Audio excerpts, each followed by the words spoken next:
Thanks very much. I think that the point that was just made was made both eloquently and accurately. It's impossible to imagine an agreement that goes forward without the United States. It's impossible to imagine a success in the long term unless there's an engagement at a level that I think we haven't seen for a really long time in the U.S.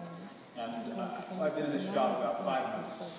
My sense is that the kind of turnaround we've begun to see is the first step. I'm quite pleased about it. But it's not the last step. It's not really an adequate step. More needs, and we're still working on doing more. I had this afternoon, the secretary who was interested in actually being here, Secretary Clinton, hosted a lunch for the small island states.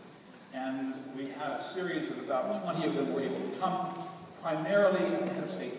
So we had the President of Tonga and the Prime Minister from Kiribati and someone from Tuvalu and someone from Vanuatu. These are states that people have never heard of. They tend to be, they're all in the Pacific. They're about 3 feet above sea level, maximum elevation. And the story that they tell about what the future looks like if we don't do a good deal is not a story of damages and a need to rebuild. It's a story of displacement. It's a story of complete movement away, of a loss of a society. That's the kind of thing that we're working to stop. That's the kind of thing that requires a level of engagement that's global and unprecedented.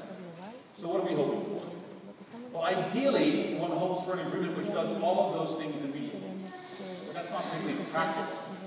And so what we're looking for is that we can do practically in the context of a U.S. domestic electorate which is worried about the problem but not prepared to take those kinds of radical steps. Worried about what we do next for green jobs, but also worried about any jobs.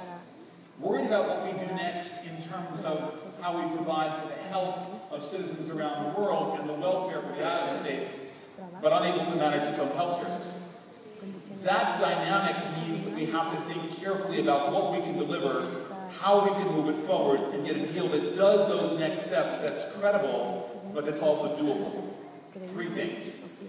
We want an agreement which gets all countries, particularly all the major countries, which is the U.S., which is Europe, which is Japan, onto a better course. We want them to be transparent about what they're doing, because in transparency lies access to the public and a capacity for each of us to influence those decisions. We are interested in a process which moves technology forward, because that new technology is the green jobs that we were talking about, changes the nature of the debate and makes what today seems impossible, possible tomorrow.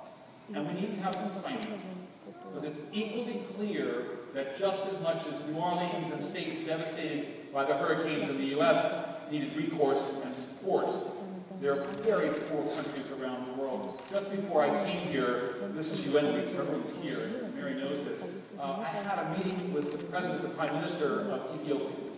I was with him and Todd Stern, who's the envoy for climate change. The two of us had a meeting with him. He's now speaking for the African Union, for the group of African nations. What's happening next? Where are we going to go? What does he need? He wants a deal, and he needs some support to do the development in Africa, to do the development in Ethiopia that will make it possible. So that's the deal we're working on. It's a tall order, and we certainly need help. We need international help. We need domestic help.